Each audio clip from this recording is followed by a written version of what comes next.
జై హో.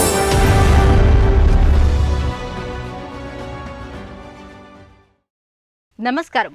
సామాన్యుల అసమాన విజయ గీతిక ఈటీవీ జేహోకు స్వాగతం. కూటి కోసం కూలి కోసం వేల కిలోమీటర్ల దూరాన పెద్ద నగరానికి వెళ్లాడా యువకుడు. కష్టాలు కుంగదీసినా అపజయాలు వెన్నాడినా వెనుతిరగలేదు. స్వయం కృషితో గెలుపు పిలుపు అందుకున్నాడు. పెద్ద వ్యాపారవేత్త అయ్యాడు. ప్రాణాంతక జబ్బులతో చికిత్స పొందే చిన్నారులకు ఆపద్బాంధవులై అండగా నిలిచారు ముంబైలో ఇద్దరు మానవతామూర్తులు. వినూత్న స్ఫూర్తి కథనాల జైహో మీకోసం. జై హో.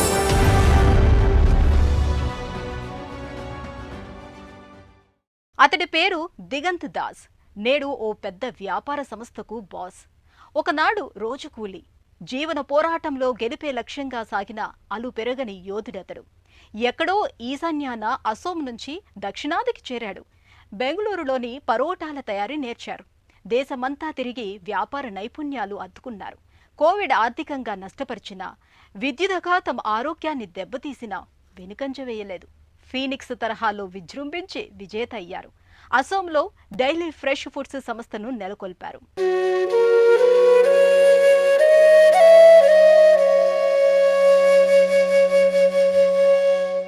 అందమైన పేరున్న ఈ అసోం యువకుడు దిగంత దాస్ అసోం రాష్ట్రం బిశ్వనాథ్ జిల్లా గోపూరులో జన్మించారు. తండ్రి వృత్తి సేద్యం, కానీ వయోభారంతో సాధ్యపడలేదు. దిగంత దాస్కు వ్యవసాయం మీద ఆసక్తి లేదు. అందువల్ల 2012లో బతుకు తెరువుకు అవకాశాల స్వర్గం బెంగళూరు వెళ్లారు. డైలీ ఫ్రెష్ ఫుడ్ సంస్థ యజమాని కావటానికి ముందు చేసిన చిరుద్యోగాలు చెబితే పెద్ద జాబితానే అవుతుంది.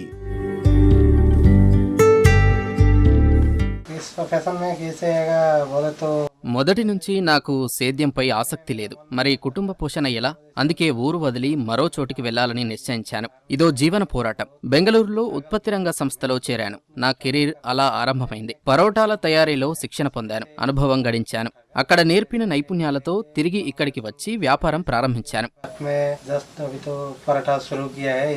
అసోం నుంచి దిగంత దాస్ బెంగళూరు చేరారు. అక్కడ హోటల్లో సప్లయర్ గా, పెయింటర్ గా మరెన్నో పనులు చేశారు.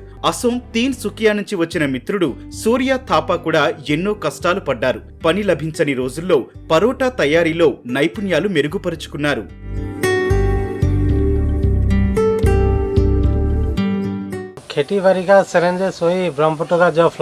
బ్రహ్మపుత్ర నది లోయ, బారిక, సేని ప్రాంతాల్లో సేద్యమే అత్యధికుల జీవనాధారం. ఇక్కడ పారిశ్రామికాభివృద్ధి శూన్యం. గువాహతి తప్ప మరెక్కడా చెప్పుకోదగ్గ పరిశ్రమలేవీ లేవు. అందుకే నాలాగా అనేక మంది దక్షిణాది వెళ్లటానికి మొగ్గు చూపుతున్నారు.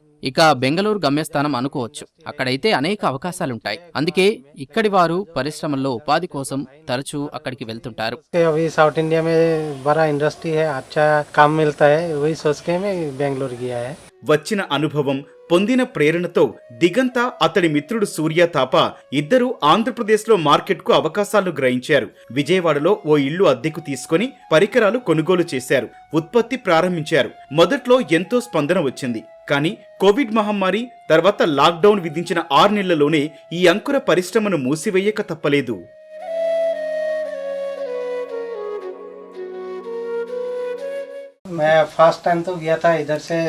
వేగం వేగం నా జీవితమంతా అంతే. వేగవంతంగానే సాగింది. ఇక్కడి నుంచి బెంగళూరు వెళ్లాను. తర్వాత హైదరాబాద్, అక్కడి నుంచి విజయవాడలో 2.5 సంవత్సరాలు పనిచేశాను.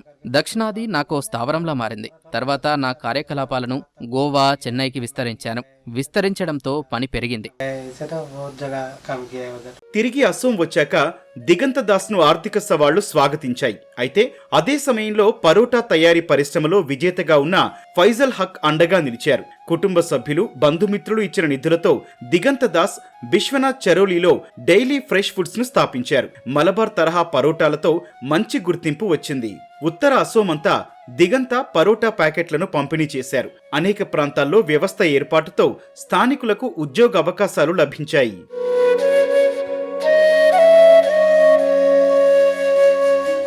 पहले स्टार्ट किया था आपका मेरा अपना ही जगह में विश्वनाथ चरली में. తొలి రోజుల్లో మా ఊళ్ళో స్థానికుల సహకారంతో నా కార్యకలాపాలు ప్రారంభించాను. కానీ ఇప్పుడు అలా లేదు. వ్యాపారంలో అన్నీ సవాళ్లే. తీన్ సుకియా బిశ్వనాథ్ జిల్లా కేంద్రానికి నేరుగా వెళ్లే మార్గం లేదు. పరోటా తయారీ యూనిట్ కోసం ఎన్నో అవరోధాలను అధిగమించాల్సి వచ్చింది. आने के लिए इसलिए बहुत प्रॉब्लम फेस किया है। అది 2017. తన జీవిత దశను దెబ్బతీసేలా దిగంత దాస్ కు పెద్ద ప్రమాదం. విద్యుదాఘాతంతో శరీరం పాక్షికంగా అచేతనంగా మారింది. పూర్తిగా కోలుకునేందుకు దాదాపు 4 ఏళ్లు పట్టింది. ఇంటి దగ్గర ఉండి కుటుంబ పోషణకు కార్పెంటర్ గా పనిచేశాడు. కోలుకున్న తర్వాత ఇక ఫీనిక్స్ కథను తలపించాడు. కొందరు పారిశ్రామికవేత్తల పరిచయం తన దృఢ సంకల్పాన్ని మరింత శక్తివంతం చేసింది. మినుకు మినుకున ఉనికి చాటిన తన పాత పరోటా తయారీ పరిశ్రమ డైలీ ఫ్రెష్ ఫుడ్ విజయభేరి మోగించేందుకు ఈ పరిచయాలే తోడ్పడ్డాయి.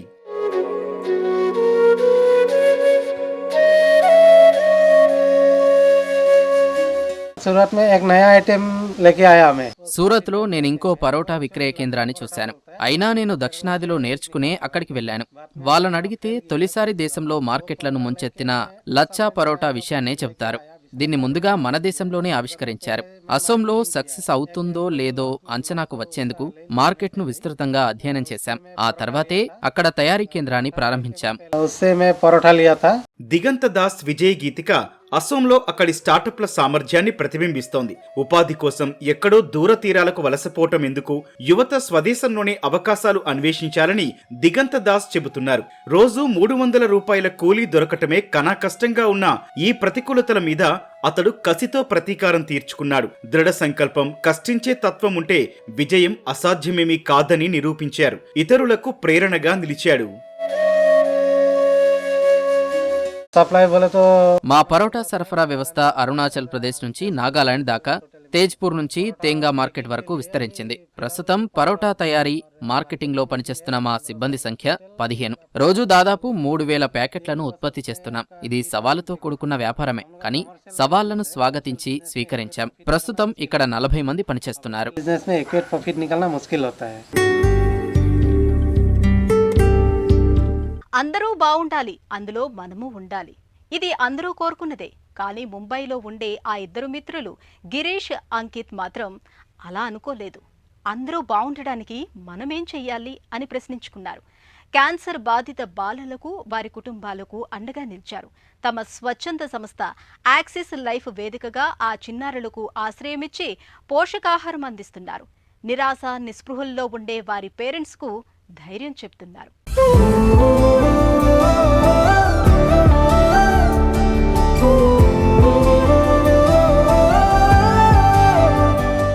తమ బాధను పంచుకోలేని పసివాళ్లు, క్యాన్సర్తో కీమోథెరపీ తీసుకుంటూ కళాకాంతులు కోల్పోయిన చిన్నారులు, క్యాన్సర్ వస్తే జీవితమే లేదన్న భయాందోళనలతో విషన్న వదనాలతో కనబడే తల్లిదండ్రులు, ఇలాంటి నిస్సహాయులు బిడ్డల చికిత్స కోసం నగరాలకొస్తే దిక్కెవరు? దిశానిర్దేశం చేసి ధైర్యం చెప్పే మనుషులు ఏరి? ఓ పర్యాయం ముంబై మహానగరంలో ఒక క్యాన్సర్ ఆస్పత్రిలో కీమో తీసుకుంటున్న చిన్నారుల పరిస్థితిని చూసి ఇద్దరు మిత్రులు గిరీష్ నాయర్, అంకిత్ దావేలు కలత చెందారు. కరుణతో స్పందించారు. ఇలాంటి బాధామయ జీవులకు అండగా యాక్సిస్ లైఫ్ ఫౌండేషన్ అనే స్వచ్ఛంద సంస్థను ఆరంభించారు. ఉచితంగా ఆశ్రయమిచ్చి చికిత్స అందించి ఆ కుటుంబాలపై భారం తగ్గించటం ముఖ్యోద్దేశం. ये फाउंडेशन जो है ये ఆప్తమిత్రుడు గిరీష్ నాయర్ నేను కలిసి యాక్సిస్ లైఫ్ ఫౌండేషన్ స్థాపించాం. ఏకాదశి వేడుకల్లో ఓ ఈవెంట్ చూశాక ఈ ఆలోచన వచ్చింది. కార్యక్రమంలో క్యాన్సర్ రోగులు, అభిమాన తారలను కలుసుకోవటం చూశాం. ఇందుకు సహకరిస్తున్న సంస్థల వివరాలు తెలుసుకున్నాం. ఇలా కూడా చేయొచ్చని అప్పటికి మాకు తెలియదు. ఈ కార్యక్రమ స్ఫూర్తితో ఓ సంస్థ వారిని సంప్రదించాం. మేము మీకెలా సాయపడగలమని అడిగాం. పెద్దగా ఆర్థిక వనరులు లేనందున సేవలు చేస్తామన్నాం. సెలబ్రిటీలతో వాళ్ల ఫోటోలు తీశాం. అవి వారికి చేరేలా చేస్తామంటే సంతోషంగా ఒప్పుకున్నాం. అదే నేటి మా సేవలకు ప్రేరణ, పునాది, తొలి అడుగు. जैसे उनको पता चला हमारे पास एक कैमरा है तो उन्होंने बोला कि आप हम लोग को फोटो लेके भी खींच के देंगे तो भी हमें हेल्प होगी. తమ చిన్నారుల దీర్ఘకాలిక చికిత్స కోసం నగరాలకు పూర్తిగా తరలివచ్చే కుటుంబాలకు ఈ స్వచ్ఛంద సంస్థ అండగా నిలిచింది. ముంబై, పూణే, బెంగళూరు మరికొన్ని చోట్ల 8 కేంద్రాలను నిర్వహిస్తోంది. ఈ కేంద్రాల్లో ఉచిత వసతిని అందిస్తోంది. కేవలం మొక్కుబడిగా ఆహారం, వసతి కల్పన కాకుండా ఇక్కడ అందే సేవల్లో మానవతా పరిమళాలుంటాయి. ఆత్మీయత వెల్లివిరుస్తుంది.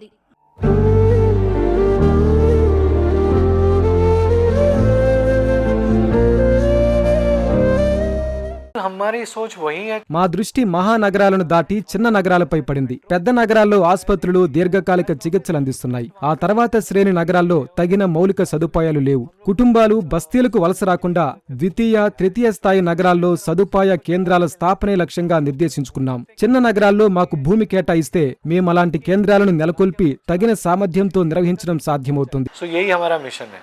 వసతి, ఆహార సదుపాయాలే కాదు, అంతకంటే ముఖ్యంగా కౌన్సిలింగ్తో రోగులకు మానసిక స్థైర్యాన్ని ఇస్తోంది. ఒకరి సవాళ్లు, కష్టాలను మరొకరికి చెప్పుకుని ఉపశమనం పొందేలా ఈ ఫౌండేషన్ ఒక వేదిక అయింది. మద్దతునిచ్చే సంస్థలతో రోగులు, వారి సంరక్షకులు శక్తిమంతులవుతారు. కష్టాలొచ్చినప్పుడు సానుభూతితో స్పందించి అండగా ఉండే సంఘాలు, కేంద్రాలతో వారిని ఫౌండేషన్ అనుసంధానిస్తుంది.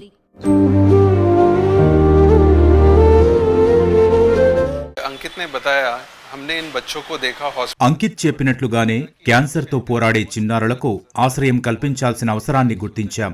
అందుకనువైన స్థలాల అన్వేషణే ఇప్పుడు మా ముందున్న పెద్ద సవాళ్లలో ఒకటి. క్యాన్సర్ ఓ అంటువ్యాధి అనే అపోహ అనేక మందిలో ఉంది. అలాంటి రోగులకు ఇళ్లు అద్దెకివ్వడానికే వెనకాడుతున్నారు. फैमिलीज को कैंसर हो सकती है और इस वजह से हमने कम से कम 10 महीना तक हमको कोई जगह नहीं मिली. అనియత బోధన పద్ధతుల్లో మామూలు పిల్లలకు అందించినట్లే వీరికి విద్యాబోధన జరుగుతుంది. అయితే ఈ విద్య కళా సృజన ఆధారిత విద్య. చదువు ఆగిపోకుండా వారి ప్రతిభకు మెరుగులు పెడుతోంది.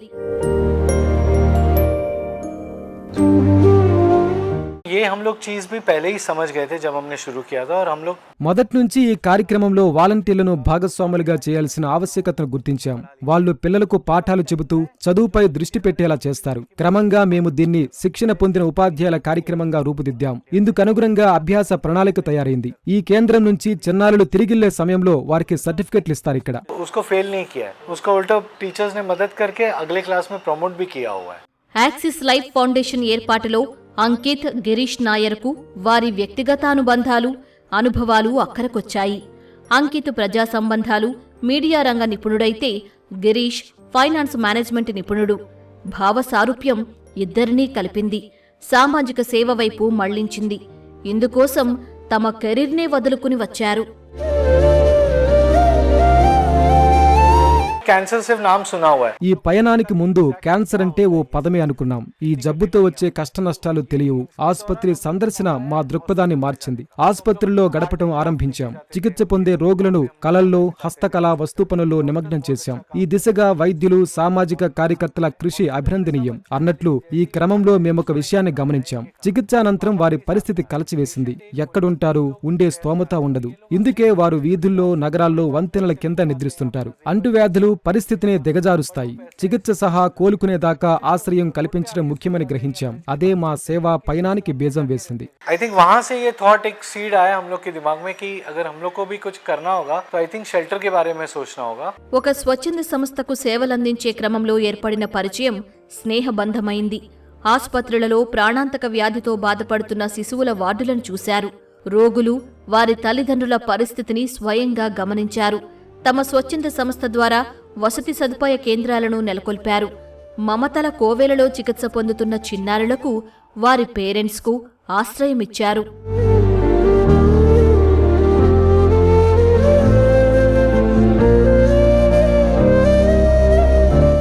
मेरे लिए और मेरी फैमिली के लिए ये डिसीजन एक्चुअली इतना डिफिकल्ट नहीं था. నాకైతే ఈ పయనంలో మా కుటుంబ సభ్యుల మద్దతు సులభంగానే లభించింది. మాకు బిడ్డలు లేకపోతే ఒక చిన్నారని దత్తత తీసుకోవాలని అనుకున్నాం కూడా. కానీ ఈ అవకాశం వచ్చినప్పుడు ఒక్కరికేమిటి, ఎందరో పిల్లలకు సాయపడవచ్చని గ్రహించాం. మా నిర్ణయానికి కుటుంబం మద్దతు పలికింది.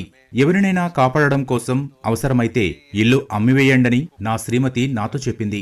దశాబ్దాల పాటు చికిత్స పొందే పిల్లల జీవితాలను పొడిగించేందుకు ఇదో అవకాశంగా భావించాం. और का घर बच सकता है क्योंकि हर बच्चे की जिंदगी जो अगर हम बचा सके उस बच्चे के जिंदगी में हम लोग 40 से 50 साल बढ़ाते हैं. యాక్సిస్ లైఫ్ ద్వారా 2200 కుటుంబాలకు గిరీష్, అంకిత్ అండగా నిలిచారు.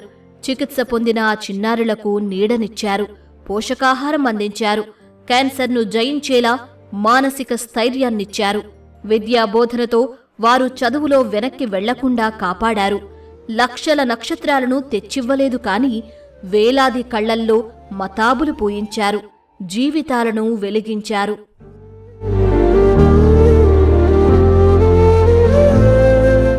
इंटरनेशनली चाइल्डहुड कैंसर का విశ్వవ్యాప్తంగా చిన్నారులో క్యాన్సర్ని ముందే గుర్తించి పోషకాహారం సరైన చికిత్స అందిస్తే వారి మనుగడ రేటు 90% ఉంటుంది. ఈ చిన్నారులు దేశ భవిష్యత్తు తరాల ప్రతినిధులు. వారి శ్రేయస్సుకు పెట్టుబడి అందరి సామాజిక బాధ్యత అనవచ్చు. क्योंकि आफ्टर ऑल यही बच्चे हैं जो हमारे देश के फ्यूचर हैं.